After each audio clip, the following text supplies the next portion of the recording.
Tuhan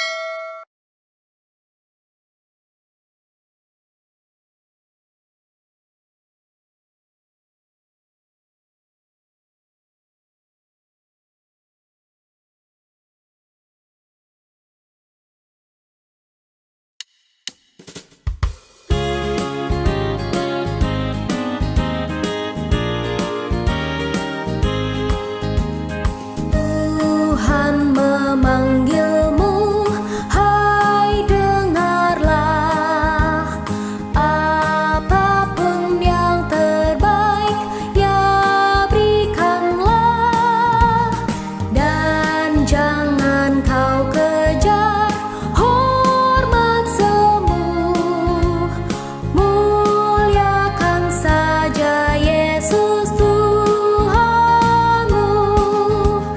Dia karya diberkatinya, namun yang terbaik dimintanya. Walaupun tak besar talentamu, beri yang terbaik kepada Tuhanmu.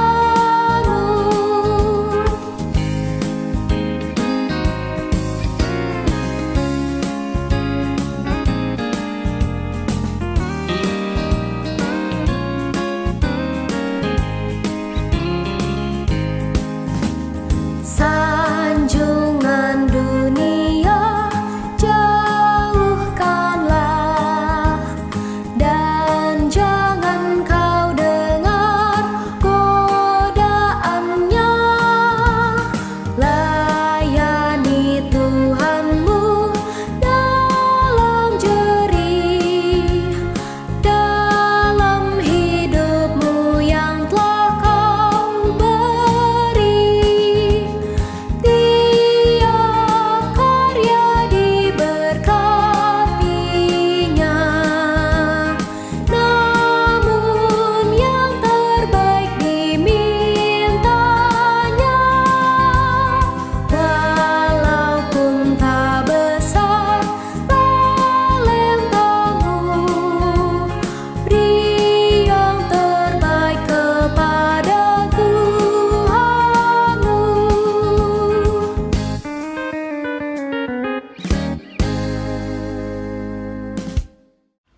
Halo sahabat Sudirman semua, semoga kita dalam keadaan yang sehat dan bahagia. Dan mengawali rangkaian persekutuan doa, mari kita menyiapkan hati, kita berdoa. Ya Bapa di surga, kami bersyukur untuk setiap peristiwa kehidupan kami, anugerah yang membuat kami yakin bahwa kami tidak pernah ditinggalkan oleh Engkau. Saat ini kami akan membaca, merenungkan firman Tuhan, Tuhan yang bimbing dengan kuasa Roh Kudus, memampukan kami dengan semangat dan sukacita untuk mendalami firman Tuhan, terlebih melakukannya. Tuhan bersabdalah, kami siap mendengar. Dalam Kristus kami berdoa. Amin. Bacaan pertama diambil dari 1 Samuel 15 ayat 34 sampai pasal 16 ayat 13. Kemudian Samuel pergi ke Rama, sedangkan Saul pergi ke rumahnya di Gibea Saul. Sampai hari kematiannya Samuel tidak melihat Saul lagi. Samuel berduka karena Saul, dan Tuhan menyesal bahwa ia telah menjadikan Saul raja atas Israel. Tuhan berfirman kepada Samuel, "Berapa lama lagi engkau berduka karena Saul, padahal aku sendiri telah menolaknya sebagai raja atas Israel? Isilah tandukmu dengan minyak dan pergilah. Aku mengutusmu kepada Isai orang Bethlehem, sebab aku telah memilih dari antara anak-anaknya seorang raja bagiku." Samuel berkata, "Bagaimana mungkin aku pergi? Jika Saul mendengar, ia akan membunuhku." Firman Tuhan, "Bawalah seekor lembu muda dan katakan, 'Aku datang untuk mempersembahkan kurban kepada Tuhan.' Undanglah Isai ke upacara kurban. Aku akan memberitahukan kepadamu apa yang harus kau lakukan. Urapilah bagiku orang yang akan kuberitahukan kepadamu." Samuel melakukan seperti yang difirmankan Tuhan. Setibanya ia di Betlehem, tua-tua kota itu menemuinya dengan gemetar dan berkata, "Apakah kedatanganmu membawa damai?" Ia berkata, "Ya benar, aku datang untuk mempersembahkan kurban kepada Tuhan. Kuduskanlah dirimu dan datanglah kepadaku ke upacara kurban." Kemudian ia menguduskan Isai dan anak-anaknya lelaki dan mengundang mereka ke upacara kurban. Ketika mereka datang, Samuel melihat Eliab, lalu pikirnya, "Sungguh di hadapan Tuhan berdiri orang yang diurapinya." Tetapi Tuhan berfirman kepada Samuel, "Jangan pandang rupanya atau perawakan yang tinggi, sebab aku telah menolaknya. Bukan seperti yang dilihat manusia, sebab manusia melihat apa yang di depan mata, tetapi Tuhan melihat hati."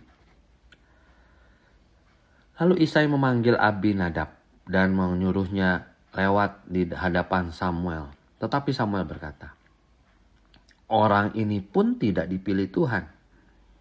Kemudian Isai menyuruh Syama lewat. Tetapi Samuel berkata, "Orang ini pun tidak dipilih Tuhan." Demikianlah Isai menyuruh ketujuh anaknya lewat di hadapan Samuel. Tetapi Samuel berkata kepada Isai, "Semuanya ini tidak dipilih Tuhan." Lalu Samuel berkata kepada Isai, "Inikah anakmu semuanya?" Jawabnya, "Masih ada yang bungsu, tetapi sedang mengembalakan kambing domba." Kata Samuel kepada Isai, "Suruhlah orang menjemput dia, sebab kita tidak akan duduk makan sebelum ia datang ke sini." Kemudian Isai menyuruh orang untuk menjemput dia. Pipinya kemerah-merahan, matanya indah dan tampan kelihatannya.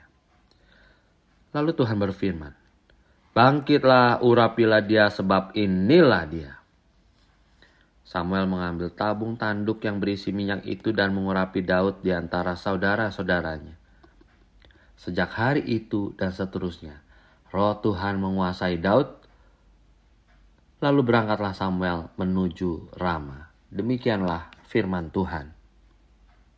Bacaan kedua diambil dari Lukas 5 ayat 27 sampai 32. Sesudah itu Yesus pergi keluar dan melihat seorang pemungut cukai yang bernama Lewi sedang duduk di tempat pemungutan cukai. Yesus berkata kepadanya, "Ikutlah aku."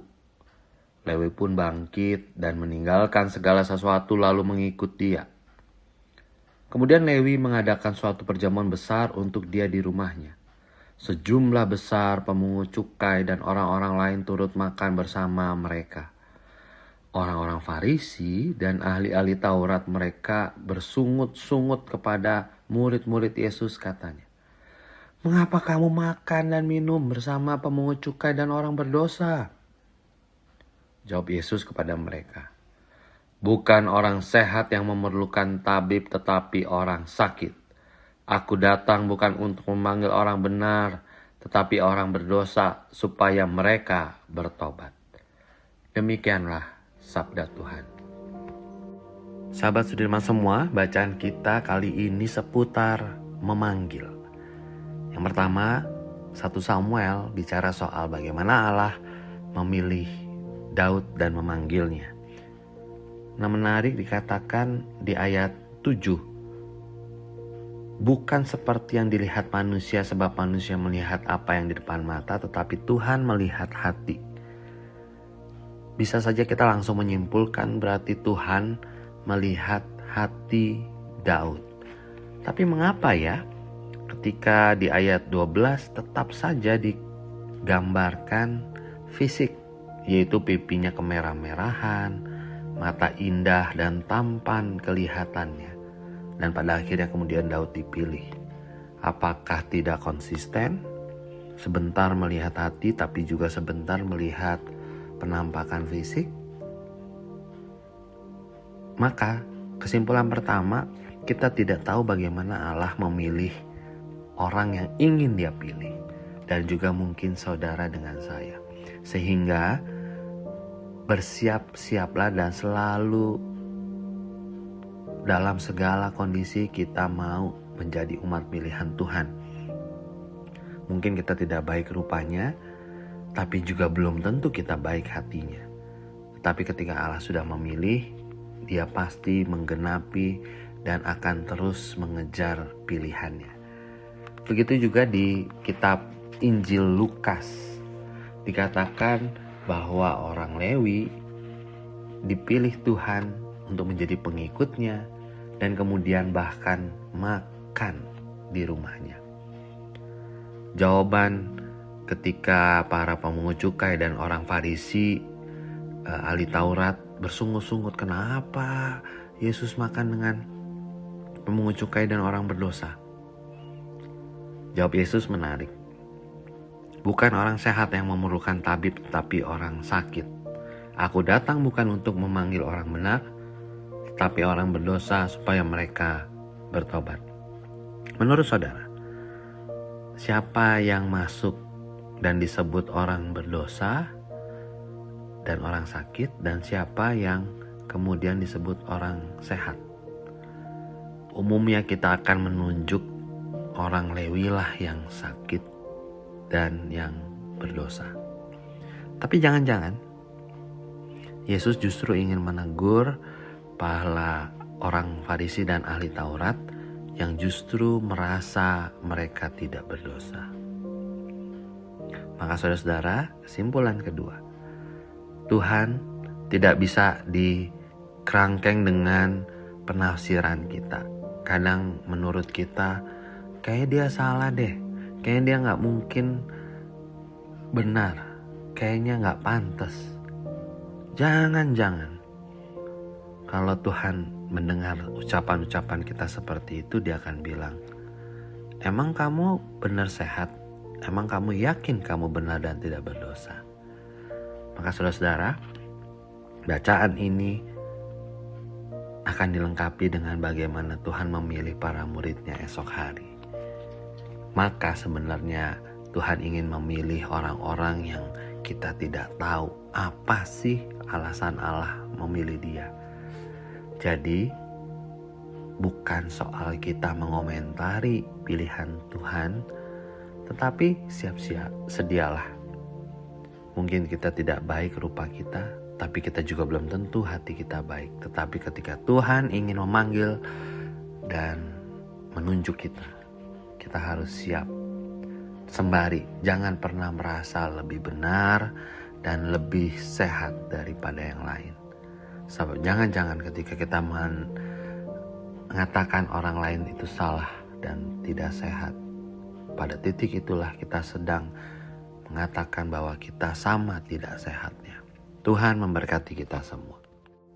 Bapa di surga, kami saat ini bersatu hati mendoakan sahabat Sudirman yang sakit.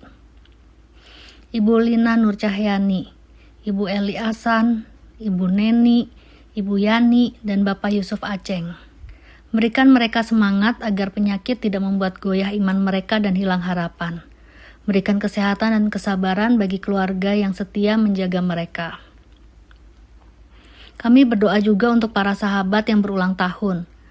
Ibu Haryani Santoso, Daniel, Bapak Philip Natawigena, Yoshihiro Fajarianto, Michihiro Suryanto, dan Ibu Yanti Boru Samosir. Kiranya bertambah usia, Tuhan tambahkan juga hikmat dalam hidup mereka. Berkati juga setiap hal yang mereka lakukan, dan kiranya doa serta harapan mereka terwujud seturut kehendak Tuhan. Dalam Kristus kami berdoa. Kami berdoa juga untuk pergumulan pribadi kami.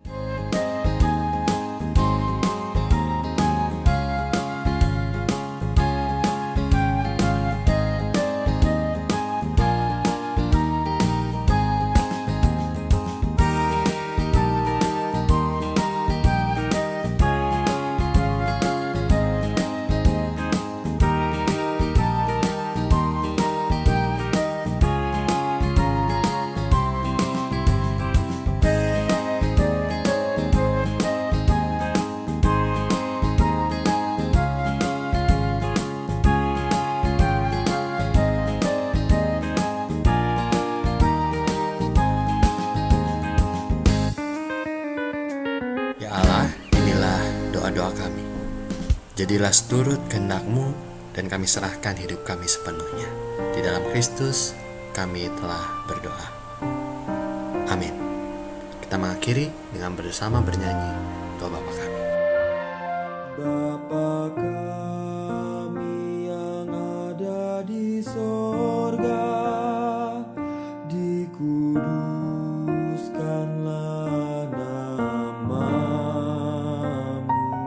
datanglah kerajaan-Mu, jadi